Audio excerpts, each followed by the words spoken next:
नमस्कार, मैं अशोक कुमार पांडे और स्वागत है आपका टीसीएच पर। हाजिर हूं मिडिल ईस्ट की सारी अपडेट्स लेकर।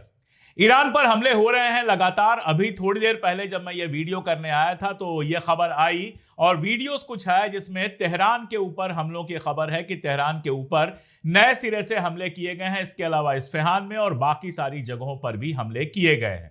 लेकिन इसके साथ साथ खबर यह भी है कि ईरान भी लगातार अपने हमलों को जारी रखे हुए है और खास तौर पर इजराइल में अगर देखा जाए तो तेल अवीव और ग्रेटर तेल अवीव से जो वीडियोस आ रहे हैं वो ये बता रहे हैं कि इस बार ईरान की मिसाइलें निशाने पर लग रही हैं। अब इजराइल, आप जानते हैं, जब भी युद्ध का माहौल होता है सेंसर कर देता है सब कुछ। वहां से खबरें बाहर नहीं आती हैं, वहां से वीडियोस बाहर नहीं आते हैं। इसलिए वहां के अखबारों को जब आप देखते हैं तो यह खबर तो है कि ईरान लगातार हमला कर रहा है, लेकिन कितना नुकसान हुआ है यह खबर छुपा ली जाती है। अब मैं जब तेल अवीव के वीडियो को बार बार देखता हूं, रिमाइंड करके देखता हूं, कई सारे वीडियोस हैं। एक वीडियो है जिसमें एक पूरा बस अड्डा ऐसा लगता है खाक हो गया है। एक दूसरा वीडियो है जिसमें तेल अवीव के जो बेन गुरियन एयरपोर्ट है उस पर अटैक हुआ है और लोग जहाज के भीतर से भागते हुए दिखाई दिए हैं। इतनी जोर से भाग रहे हैं और इतना घबरा कर भाग रहे हैं कि कई लोग जमीन पर गिरे हुए भी दिखते हैं। उसके बाद वीडियोस आए हैं उन सेंटर्स के, बम शेल्टर जहां पर होता है, जहां भाग के इजरायली छुपते हैं।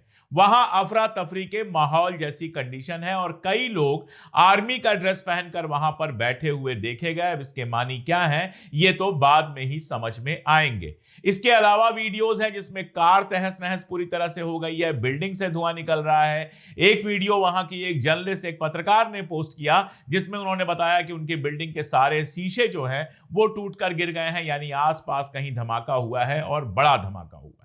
इन सब चीजों को अगर एक साथ देख लें तो हम ये समझ पाते हैं कि सैयद अली खामनेई साहब की मौत के बावजूद, उनकी शहादत के बावजूद ईरान ने हमले लगातार जारी रखे हैं। शहादत से असर पड़ा है नहीं पड़ा है ये कहना बड़ा अजीब होगा। निश्चित तौर पर जब आपका एक सुप्रीम लीडर चला जाता है तो असर पड़ता है और वो असर सारी दुनिया में देखा गया। पाकिस्तान से जो खबर आई उसको आप देखिए। पहले कराची से खबर आई कि कराची में जो अमेरिकी कंसुलेट है वहां पर लोगों ने हमला कर दिया, वहां के पास के एक बड़े बिजनेस सेंटर पर कब्जा कर लिया और लगातार कांच वगैरह तोड़ रहे थे, उस पर हमला कर रहे थे। और उस वक्त अमेरिका के सैनिकों ने उनके ऊपर हमला कर दिया। जो वीडियो है उसमें साफ सुनाई दे रहा है कि अमेरिकी आर्मी ने हमला कर दिया है और बताया यह जा रहा है कि 10 पाकिस्तानी मारे गए हैं ईरान के समर्थन में अमेरिका की गोलियों से। अब इसके बावजूद अगर पाकिस्तान की सरकार अमेरिका से सवाल भी ना पूछे तो आप समझ सकते हैं कि पाकिस्तान की सरकार के हालात क्या हैं। अभी वहां से खबर आ ही रही थी कि लाहौर से खबर आने लगी कि लाहौर में भी जो कंसुलेट है अमेरिका का उसके ऊपर भी हमला हुआ है। वो खबर अभी डेवलपिंग है, बहुत ज्यादा उसके बारे में पता नहीं है कि वहां क्या हुआ है, लेकिन इतना तो पक्का है कि दुनिया भर में लोग सड़कों पर निकलने लगे हैं। इराक के अंदर एम्बेसी पर हमला हुआ है, अमेरिका की एम्बेसी पर हमला हुआ है। आग दिखाई दे रही है, कई सारी जगहों को आग के हवाले कर दिया गया है। इसके अलावा भी कई देशों में अमेरिकी कंसुलेट के सामने प्रदर्शन करने के, आग लगाने के, पत्थर फेंकने के वीडियो लगातार आ रहे हैं। आयतुल्लाह अली खामनेई भले ईरान के सर्वोच्च लीडर थे, लेकिन पूरी दुनिया में न केवल मुस्लिम बल्कि बहुत सारे ऐसे हक पसंद लोग उनको लीडर की तरह देखते थे जिनसे आप नहीं उम्मीद कर सकते हैं कि वो ईरान के लीडर को अपने लीडर की तरह कहेंगे। मैं एक पुराना वीडियो आपको दिखाता हूं, 90s का वीडियो है ये, 1990 का। नेल्सन मंडेला को हम लोग जानते हैं। नेल्सन मंडेला वो हैं जिन्होंने दक्षिण अफ्रीका को रंगभेद से मुक्ति दिलाई और वहां पर एक सरकार बनाई, जनता की सरकार बनाई। नेल्सन मंडेला गए हुए थे ईरान और ईरान में आयतुल्लाह खामनेई से मिलने गए थे। जब वो आयतुल्लाह खामनेई से मिलने जाते हैं तो माई लीडर कहकर उनको बुलाते हैं, यानी दक्षिण अफ्रीका में रंगभेद के खिलाफ लड़ाई लड़ने वाला एक world leader Nelson Mandela Khamenei साहब को अपना नेता कहकर बुलाता है।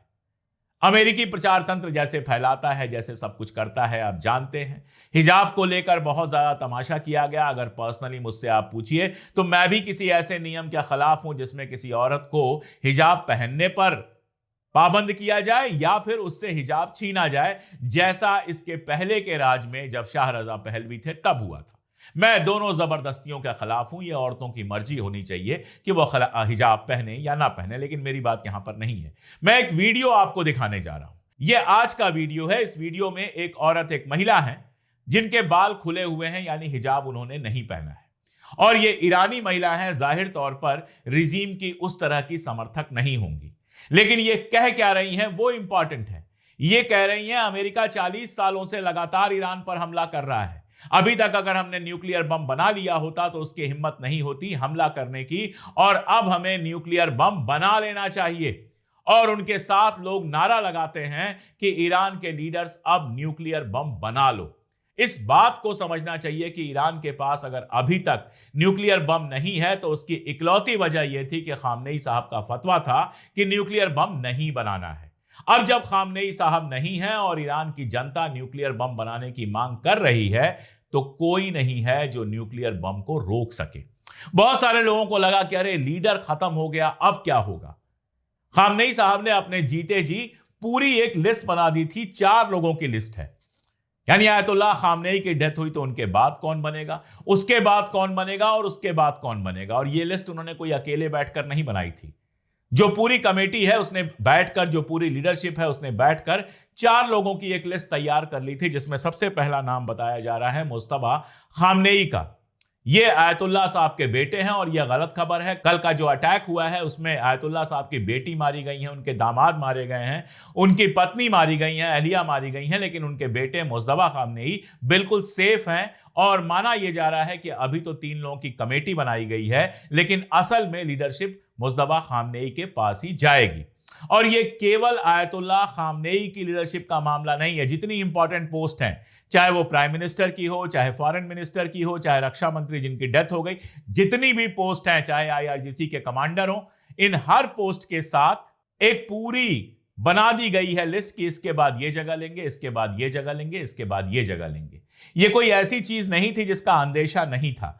लारिजानी साहब का एक इंटरव्यू आ रहा है। लारिजानी साहब आप कह सकते हैं कि आयतुल्लाह खामनेई के सेक्रेटरी थे, सबसे करीबी थे।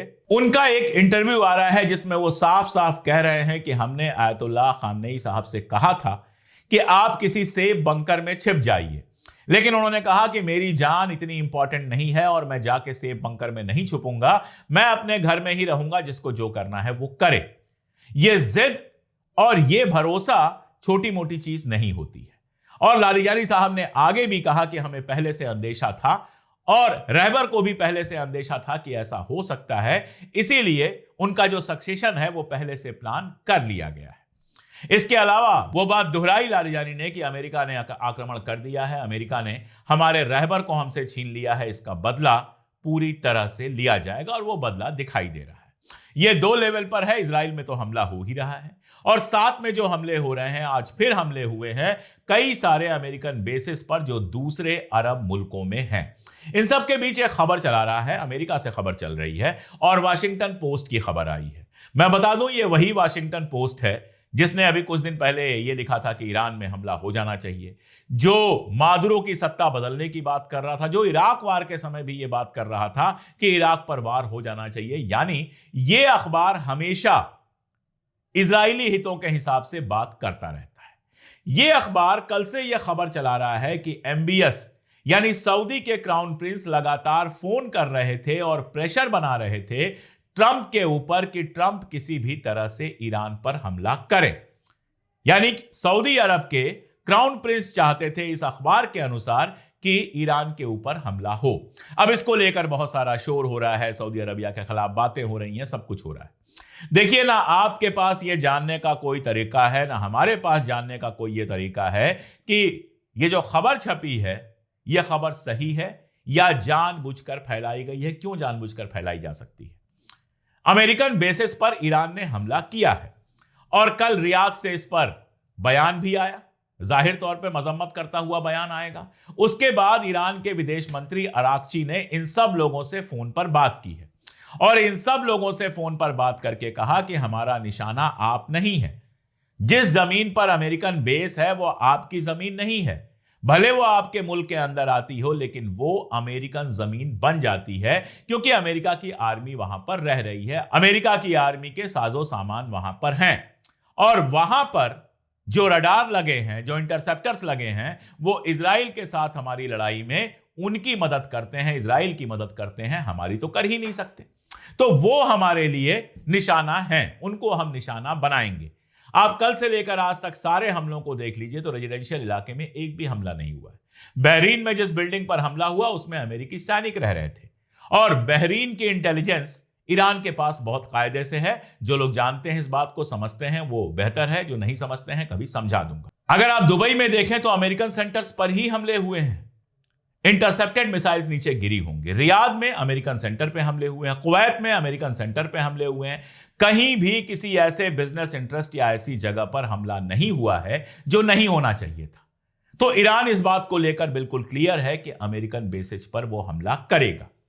ऐसे में वॉशिंगटन पोस्ट या अमेरिका के लिए सबसे अच्छी सिचुएशन यह हो सकती है कि अरब वर्ल्ड को ईरान के दुश्मन की तरह दिखाओ। मैं ये नहीं कह रहा हूं कि अरब वर्ल्ड ईरान का बहुत बड़ा दोस्त है, यह मैं कतई नहीं कह रहा हूं, लेकिन अमेरिका के हिसाब से सोचिए, दुनिया को यह दिखाना कि ईरान का दुश्मन तो अरब वर्ल्ड भी है। अब देखिए, सीरिया में उनका अपना बंदा बैठा है, तो सीरिया की मस्जिदों से बाकायदा खुतबा पढ़ा गया तारीफ करते हुए अमेरिका की कि खामनेई को मार दिया उन्होंने।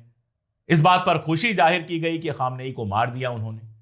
तो सीरिया में तो यह हो रहा है, लेकिन सऊदी अरबिया या बाकी सारी जगहों से आप ये उम्मीद नहीं कर सकते।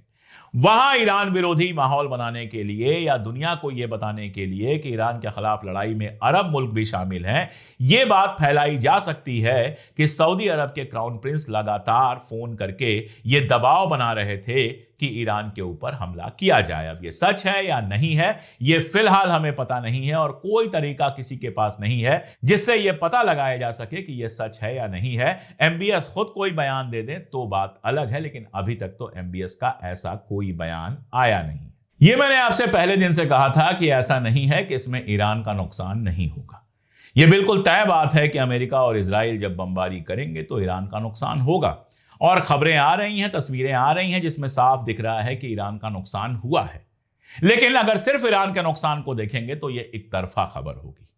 आप इस बात से अंदाजा लगाइए कि एक मुल्क एक साथ 7 मुल्कों में अमेरिका के एयर बेसिस पर हमला करता है और साथ में इजराइल की राजधानी पर सीधा हमला करता है। अगर तेहरान में हमले हुए हैं तो हमला जो हुआ है वो तेल अवीव पर भी हुआ है। अगर इफ्तेहान में हमले हुए हैं, कुम में हमले हुए हैं, तो जो हमला ईरान ने किया है वो हाइफा में भी हुआ है। अब यहां की खबरें बाहर आ जाती हैं, वहां की खबरें नहीं आती हैं, इसलिए हमें पता नहीं चलता कि इजराइल का कितना नुकसान हुआ है। 12 रोजा जंग का हमारे पास पूरा इतिहास है, अभी हाल में ही जंग हुई है, और हमने देखा कि जैसे जैसे दिन बीतते गए इजराइल में तबाही की तस्वीरें बाहर आने लगी और समझ में आया कि कितनी तबाही हुई है। और वही इजराइल जो कल तक ईरान से लड़ने के लिए मरा जा रहा था, वो अमेरिका के पास भाग कर गया कि किसी तरह से शांति स्थापित कराइए। कल ट्रंप का भी जो बयान था वो कुछ ऐसा बयान था कि हमारा काम हो गया, अली खामनेई की हमने हत्या कर दी और अब हम युद्ध बंद कर सकते हैं टाइप का। डायरेक्ट नहीं था, लेकिन अगर आप डिप्लोमेसी जानते हैं और ढंग से पढ़ेंगे तो उससे मानी निकलकर यही आ रहा था। लेकिन ईरान ने बिल्कुल क्लियर मना किया। ईरान ने पहले भी कहा था कि लिमिटेड स्ट्राइक जैसी कोई बात नहीं होगी, और यह लिमिटेड नहीं है। यहां तो सुप्रीम लीडर को मार दिया गया और भी कई सारे लीडर्स को मार दिया गया। तो ईरान अपनी तरफ से लड़ाई खत्म करने वाला नहीं है। एक बात आप समझ लीजिएगा कि ईरान के सामने सारा इस समय जो सवाल है वो ये है कि ईरान जिंदा रहेगा या नहीं। अली लारजानी ने कहा, और बिल्कुल सही कहा, यह बात मैं बहुत पहले कह चुका हूं, कई बार कहता रहा हूं, कि असल इरादा यह है कि ईरान जैसे बड़े मुल्क को 5-6 छोटे छोटे मुल्कों में बांट दिया जाए। कोई भी बड़ा मुल्क नहीं चाहता है ऐसा, अमेरिका कोई भी बड़ा मुल्क नहीं चाहता है जो उसके मुखालिफ हो, इसलिए उसको अलग अलग टुकड़ों में बांट दिया जाए और उसमें जो तेल और बाकी सब वाला इलाका है वो अपने कब्जे में रखा जाए, और ईरान को इतना कमजोर कर दिया जाए कि वो भविष्य में कभी किसी के लिए कोई खतरा ना बन सके, खासतौर पर इजराइल के लिए। इसके बाद इजराइल को वो छूट मिलेगी कि वो जॉर्डन वगैरह में जमीनें कब्जा करे, सऊदी अरबिया में जमीनें कब्जा करे और ग्रेटर इजराइल बनाए, जैसा कि हक्काबी ने कह दिया कि हमें तो कोई दिक्कत है ही नहीं। ये पूरा का पूरा खेल है और इसको अली लारजानी ने बहुत साफ किया।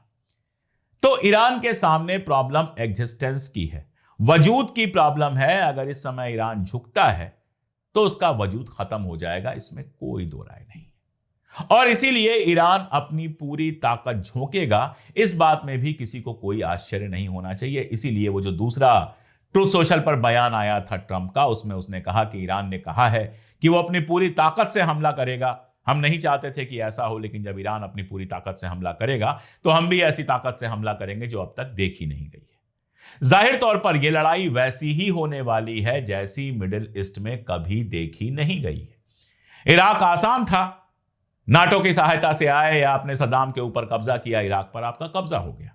लीबिया में नाटो की सेना जाती है और कुछ ही दिनों में गद्दाफी को मार देती है, लीबिया पर कब्जा हो जाता है।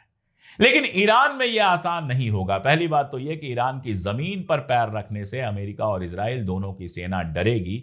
इतना बड़ा मुल्क है और इतनी बड़ी आर्मी है कि जमीन पर लड़ने में जमाने लग जाएंगे और इतना नुकसान होगा, इतनी कॉफिन्स उठेंगी जितना कभी उन्होंने सोचा नहीं होगा। आसमान से आप गिराइए, बर्बादी कीजिए, लेकिन उतनी ही बर्बादी इजराइल में भी होगी और जंग आगे बढ़ेगी तो अमेरिका के साथ जो मुल्क खड़े हैं वहां भी तबाही होगी। तो इतना तो तय है कि यह लड़ाई अगर लंबी खिंचती है, और लंबी खिंचने की अब पूरी संभावना है, तो वो तबाही देखने को मिलेगी ईरान के अंदर भी और इजराइल के अंदर भी और बाकी पूरे के पूरे मिडिल ईस्ट में भी, जो पहले नहीं देखी गई। और इसका असर दुनिया पर नहीं पड़ेगा ऐसा तो बिल्कुल नहीं है। स्ट्रेट ऑफ होर्मुज, जैसा सबको पता था, ईरान ने बंद कर दी। यहां से 28-30% सामान आता है मिडिल ईस्ट का, तेल आना कम हो गया और आज ही तेल की कीमतें दुनिया भर में बढ़ गई। कहा यह जा रहा है कि अगर जंग लंबी चली तो यह तेल की कीमतें 3 गुनी तक हो सकती हैं। और अगर तेल की कीमतें 3 गुनी हो जाएंगी, आपको लगता है कि सिर्फ कारों में इस्तेमाल होता है, तेल तो उन जगहों पर भी चाहिए होता है जहां पर हीटिंग चाहिए होती है, 24 घंटे हीटिंग चाहिए होती है। बिना हीटिंग के घरों में रहना मुश्किल हो जाता है और वो जगहें यूरोप और दीगर हैं ही। तो ये परेशानी सारी दुनिया में फैलने वाली है। चाइना लगातार इंटेलिजेंस अवेलेबल करा रहा है, चाइना ने बहुत सारे हथियार भी दिए हैं, ये हम जानते हैं। और चाइना ये जानता है कि ईरान अगर गिर गया तो उसके लिए मिडिल ईस्ट में ऑपरेट करना बहुत मुश्किल होगा, तो चाइना अपने तरीके से सपोर्ट करेगा। और चाइना के बगल में ताइवान है, चाइना ताइवान पर कब्जा करना चाहता है, ताइवान में अमेरिका का बेस है, तो वो एक लड़ाई का रास्ता खुला हुआ है। रूस का कुछ समझ में नहीं आ रहा है। रूस के जो बयान आए हैं वो तो निश्चित तौर पर ईरान के फेवर में आए हैं, लेकिन उससे आगे बढ़कर, अभी तक तो हथियार वगैरह बहुत अवेलेबल कराए हैं, लेकिन उससे आगे बढ़कर रूस कुछ करेगा कि नहीं करेगा ये आने वाले वक्त में तय होगा।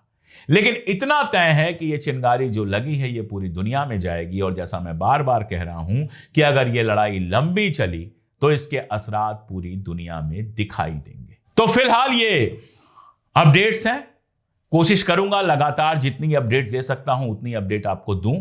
जुड़े रहिए हमारे साथ, देखते रहिए हमारे वीडियोस और दुआ कीजिए कि ये जंग जल्द से जल्द खत्म हो। दुआ कीजिए कि इजराइल और अमेरिका का पागलपन खत्म हो। दुआ कीजिए कि अरब मुल्कों को बुद्धि मिले, दिमाग मिले, सही स्टेप उठाएं और इस जंग को जल्द से जल्द खत्म कराने की कोशिश करें।